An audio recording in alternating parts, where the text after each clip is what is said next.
स्त्री वस्त्र अलंकार आणि शारीरिक सौंदर्यानं शोभत नसते दादा, स्त्री चारित्र्यानं शोभत असते.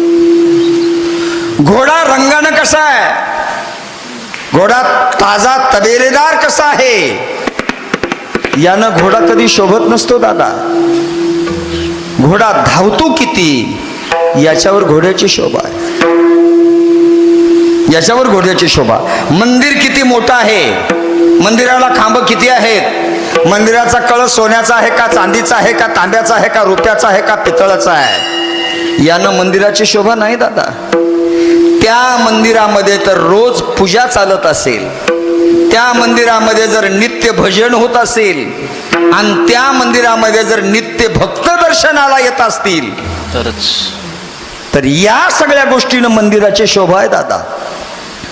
वक्ता बोलत असताना, मी याला श्लोक देणार आहे तुम्हाला, वक्ता बोलत असताना तो किती मोठ्यानं बोलतो यावर वक्त्याची शोभा नाही, तो किती आरडून ओरडून सांगतो यावर वक्त्याची शोभा नाही.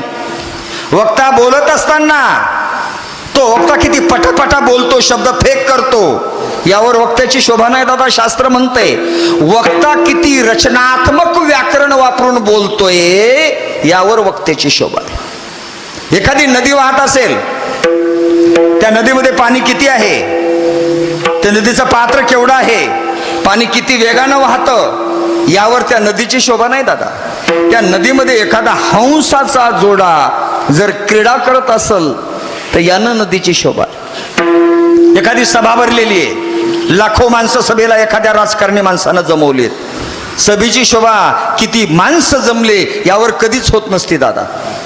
त्या सभेमध्ये शास्त्र पंडित विद्वान लोक किती आहेत यावर सभेची शोभा असते. शास्त्र सांगतं एखादा घराणा आहे, एखादा परिवार आहे, एखादं कुळ आहे, त्या घराण्यामध्ये किती माणसं आहेत, किती बलवान आहेत, किती धनवान आहेत, गाडी घोडी जमीन इस्टेट किती आहे त्या परिवारामध्ये, याच्यावर त्या परिवाराची शोभा नाही दादा.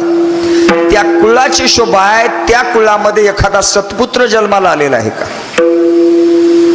याच्यावर कुळाची शोभा आहे. शास्त्र सांगतं देशाची शोभा, तो देश केवढा विस्तीर्ण आहे याच्यावर नाही, त्या देशाची लोकसंख्या किती जास्त आहे जगामध्ये याच्यावर देशाची शोभा नाही, त्या देशाचं उत्पन्न किती बलाढ्य आहे याच्यावर देशाची शोभा नाही, त्या देशाचा राजा किती धर्मशील आहे